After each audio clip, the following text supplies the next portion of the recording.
নমস্কার। আজকে আমার দুটো প্রসঙ্গ নিয়ে অল্প কিছু কথা আছে। প্রথমটা এক্সিট পোল, দ্বিতীয়টা হচ্ছে বিজেপির কর্মীদের উদ্দেশ্যে আমার সামান্য একটা বার্তা আছে। এক্সিট পোল, বিভিন্ন এক্সিট পোল সামনে আসছে। কোথাও দেখাচ্ছে বিজেপি আর তৃণমূল একদম টাই টাই, কোথাও দেখাচ্ছে বিজেপি জিতে যাচ্ছে, কোথাও আবার দেখাচ্ছে তৃণমূল জিতে যাচ্ছে।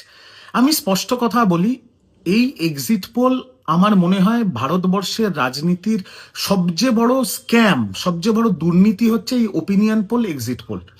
কেন বলছি? তার কারণ যারা এই নম্বরগুলো দেয় তাদের তো কোনো অ্যাকাউন্টেবিলিটি নেই। আজকে ধরুন কোনো এক্সিট পোল বললো বিজেপি জিতে যাচ্ছে, তারপর বিজেপি গোহারা হারলো, তাহলে কি তার কলার ধরে তাকে সুপ্রিম কোর্টে নিয়ে যাওয়া হবে বা থানার লোকেরা এসে তাকে অ্যারেস্ট করবে? এটা তো হয় না। বা যে এক্সিট পোলগুলো বলছে তৃণমূল হেরে যাচ্ছে বিজেপি জিতে যাচ্ছে, তাহলে আমাদের তাদেরকে এখন সুপ্রিম কোর্টে নিয়ে যেতে হয় বা অ্যারেস্ট করাতে হয়। অ্যাকাউন্টেবিলিটি নেই। আর একটা কথা পরিষ্কার বুঝুন, যে আজকের দিনের সবচেয়ে বেশি কার সবকিছু এটার উপর নির্ভর করছে, এই বিধানসভাটার উপরে। প্রথম মমতা ব্যানার্জি, দ্বিতীয় অভিষেক ব্যানার্জি, তারপরে তৃণমূল কংগ্রেস। আর উল্টো দিকে যদি কারুর সবকিছু নির্ভর করে এই ইলেকশনটার উপরে, তাহলে হচ্ছে শ্রমিক ভট্টাচার্য আর শুভেন্দু অধিকারী।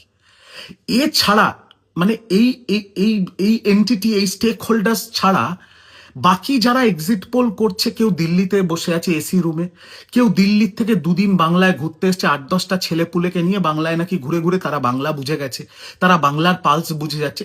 এটা এটা হতে পারে না, এটা হয় না।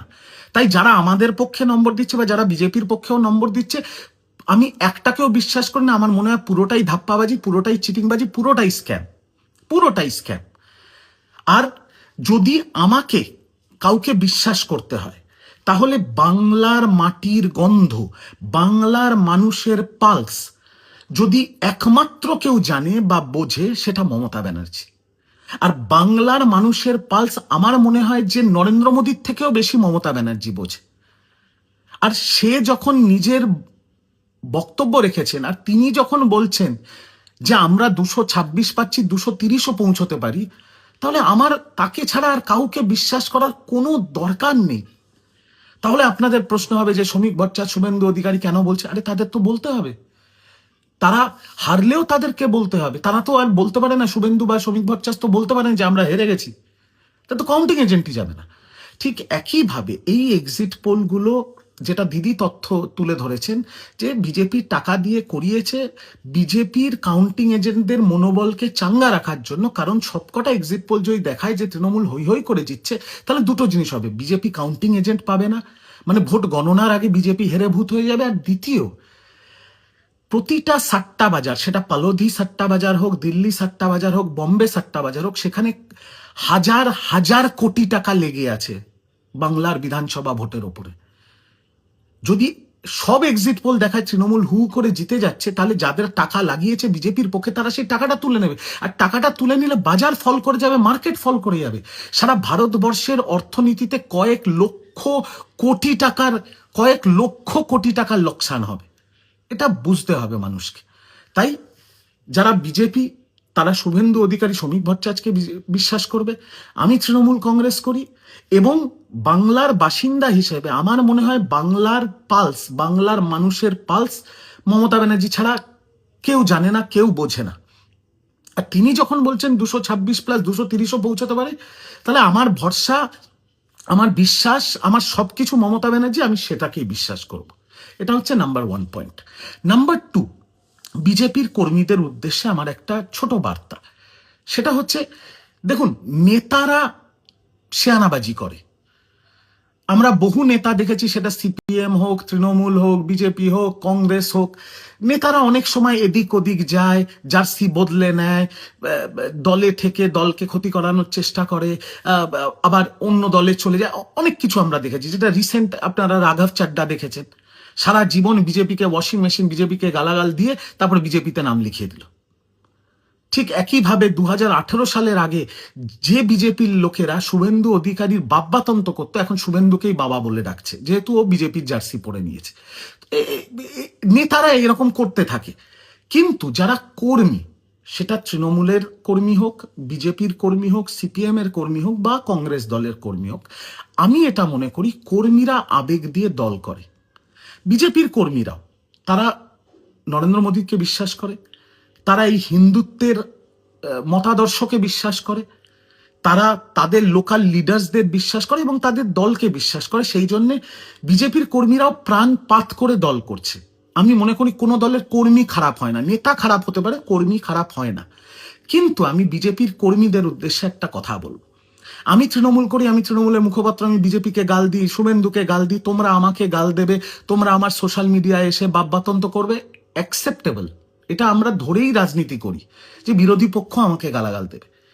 কিন্তু এই এক্সিট পোল আসার পরে আর তোমাদের, আমি বিজেপির কর্মীদের উদ্দেশ্যে বলছি, তোমাদের নেতাদের বরফুটানির চক্করে তোমরা এক্সট্রা বা এক্সট্রিম আবেগপ্রবণ হয়ে এই যে লোকেদের প্রোফাইলে ঢুকে মা বোন তুলে গালাগাল দিচ্ছ, কোথাও কোথাও তৃণমূলের কার্যালয় ইট ছুঁড়েছ, কাঁচ ভেঙেছ, কোথাও কোথাও তৃণমূলের কর্মীদের বাড়িতে গিয়ে দরজায় লাথি ফাতি মারছ, এইগুলো বাবা করো না।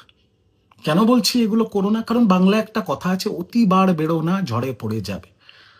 4 তারিখ ব্যালট বক্স খুলবে, বাংলার মানুষ তার মতামত জানিয়ে দিয়েছে ব্যালট বক্সে। সেই ব্যালট বক্সটা এখন সিল করে একটা ঘরের মধ্যে রাখা আছে, 4 তারিখ খুলবে, আর 2 দিন বাকি। 2 দিন অপেক্ষা করো না। কেন শত্রুতা নিচ্ছ এত? কেন? ওয়াই? নিউটনের একটা থার্ড ল আছে তো, to every action there is an equal and opposite reaction. আজকে যদি তোমাদের নেতাদের কথায় তোমরা অতি আবেগপ্রবণ হয়ে বা অতি আত্মবিশ্বাসী হয়ে যদি কারুর মা বোন স্ত্রী তুলে নোংরা কথা বলো, তারাও কিন্তু নোট করে রাখছে। আজকে যারা আমাকে এমনি তৃণমূল করি বলে আমার দলকে গালাগাল দিচ্ছে বা আমাকে ব্যক্তিগত গালাগাল দিচ্ছে, আমার কিচ্ছু যায় আসে না তাতে। কিন্তু কিছু কিছু আছে বিজেপির 2 টাকার ঠোঙাগুলো, যারা আমার মাকে তুলে, যার রাজনীতির সাথে কোনো সম্পর্ক নেই, আমার স্ত্রী যে রাজনীতির বোঝে না, তাকে তুলে যারা গালাগাল দিয়েছে, আমি কিন্তু স্ক্রিনশট তুলে রেখেছি। আর তার 4 তারিখ যদি তৃণমূল, যখন এই রেজাল্টটা বেরোবে আর তৃণমূল আমার মতে 230 পার করে চলে যাবে, তাও আমি কনজারভেটিভলি দিদি যেটা বলেছে সেটাই ধরছি, 226। বা তৃণমূল যদি 230 235 অব্দি চলে যায়, তো যাদের স্ক্রিনশট আমি তুলে রেখেছি তাদের কিন্তু আমি ছাড়বো না, আমি ছাড়বো না কিন্তু তাদের। আর তোমাদের বিজেপির কর্মীদের বলছি, তোমাদের তো পূর্ব অভিজ্ঞতা আছে যে ভোটের দিন যখন রেজাল্ট বেরোয়, সেটা লোকসভা হয়, বিধানসভা হোক বা পঞ্চায়েত হোক, দুপুর 12টার পরে তোমাদের নেতারা তো ফোন সুইচ অফ করে দেয়। তোমাদের মার খেতে হয়, তোমাদের ঘর ছাড়া হতে হয়, তোমাদের সমাজে ব্রাত্য হতে হয়, তোমরা অসুবিধায় পড়ো। তোমাদেরও তো পরিবার আছে, তোমাদেরও তো মা বোন আছে। আমার তোমাদের সাথে কোনো ব্যক্তি শত্রুতা নেই, তোমাদেরও আশা করি আমার সাথে ব্যক্তি শত্রুতা কিছু নেই। হ্যাঁ, আমি তৃণমূল করি, তুমি গালাগাল দেবে, শুভেন্দু বিজেপি করে, আমি গালাগাল দেব, সেই অবধি ঠিক আছে। বাট এই যে এক্সট্রা যেটা তোমরা করছো, তৃণমূলের কর্মীদের চমকানো ধমকানো, বাড়িতে গিয়ে লাথি মারা, কারোর জানলার কাজ ভেঙে দেওয়া, কার্যালয়ের উপর আক্রমণ করা, প্রোফাইলে ঢুকে ঢুকে মা বোন তুলে যে গালাগাল দেওয়াটা, নাম করে নোংরা নোংরা কথা বলা, এটা করো না গা। 2 দিন অপেক্ষা করে যাও। কারণ 2 দিন বাদে যদি তৃণমূল কংগ্রেস এই 230-35 পেরিয়ে যায়, বা কনজারভেটিভলি দিদির নম্বর 226টাই টাচ করে, অভিষেক ব্যানার্জি কিন্তু বলেছে এবার আর রবীন্দ্রসঙ্গীত না, এবার ডিজে বাজবে। আর সবকিছুর কিন্তু ইঞ্চিতে ইঞ্চিতে জবাব হবে। তাই 2 দিনের জন্য কেন শত্রুতা করছো? অপেক্ষা করে যাও 2 দিন। আমি তোমাদের খারাপ বলছি না, তোমরা আবেগে দলটা করো, বিজেপি করো, কিন্তু আবেগে করো, সেই মতাদর্শে বিশ্বাসী বা সেই নেতাদের বিশ্বাস করো। কিন্তু তাদের জন্য তোমরা মার খাবে কেন? তাদের জন্য তোমাদের ক্ষতি হবে কেন? কারণ তোমাদের গ্রাম ছাড়া বা বাড়ি ছাড়া কেন হতে হবে? তোমাদেরও তো পরিবার আছে। তাই অতি বাড়াবাড়িটা করো না, অতি বেড়ে খেলো না, অতি বাড় বেরো না, ঝড়ে পড়ে যাবে। 2 দিন অপেক্ষা করে যাও। তারপর যদি কোনো একটা মানে মানে মানে পৃথিবীর শ্রেষ্ঠ অঘটন, বা মানে পুরো পৃথিবী ঘুরে গেল, সূর্য উল্টো দিক দিয়ে উঠলো, এরকম যদি কোনো ঘটনা ঘটে, তখন নাচানাচি করবে নয়। আর না হলে তৃণমূল যখন আবির খেলবে, তৃণমূল যখন তোমার বাড়ির সামনে লাফাবে, কেউ তো অন্তত তোমার গায়ে হাত দেবে না, কেউ তো তোমার সাথে ব্যক্তিগত শত্রুতার রাগটা মেটাবে না। আজকে কিছু ছেলে যাদের আমি স্ক্রিনশট নিয়ে রেখেছি, এরা তো ব্যক্তিগত শত্রুতা করে নিয়েছে আমার সাথে। আমি তো কোনোদিন শুভেন্দুর পরিবার তুলে কোনোদিন কাউকে গালাগাল দিইনি, বা বিজেপির কোনো ছেলেকে আমি পরিবার তুলে কোনোদিন কিছু বলিনি।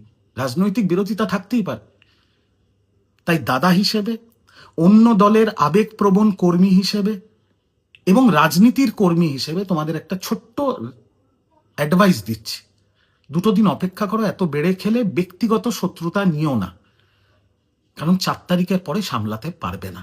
আর তোমাদের নেতারা তোমার পাশে থাকবে না, তারা ফোন সুইচ অফ করে পালিয়ে যাবে। দিল্লি নেতাগুলো এমনিই পালিয়ে গেছে, 29-এর আগে আর বাংলাতে আসবেও না।